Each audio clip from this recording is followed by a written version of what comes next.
तर आता आपण सत्य परिस्थिती आहे की दुसऱ्या टपरीवर दुसऱ्या सोबत जर मेडिकल कॉलेज तुम्ही बघा, छत्रपती संभाजीनगर मध्ये तरुण मुली सुद्धा ड्रग्सच्या याच्यात गेलेल्या तिथल्या तुम्ही सिक्रेट सहित पण बंदी असताना सुद्धा ह्या गोष्टीला परवानगी मिळते। आता याच्यात सांगितलं छत्रपती संभाजीनगर मध्ये त्याची तपासणीसाठी पोलिसांनी गुन्हाही दाखल करून घेतला।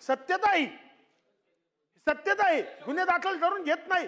त्यांचं म्हणणं आहे लॅब मध्ये चेक करून द्या, मग पुढे पाहू हे ओरिजिनल आहे का डुप्लिकेट आहे का गुट्टा आहे नाही आहे, त्याच्यात लॅब नमुने लॅबवालेच मिळून जातात, त्याचे रिपोर्ट सगळे धागेदोरे आहे, शेवटचा माणसापर्यंत त्याचे धागेदोरे पसरलेले सगळ्याला।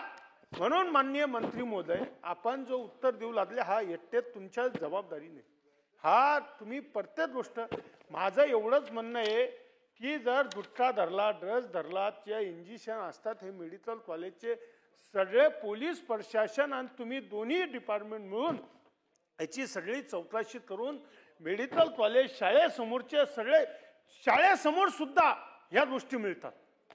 9वी 10वीचे मुलं आज तुम्हाला जर बघितलं बाहेर आले की तो विषय होतो।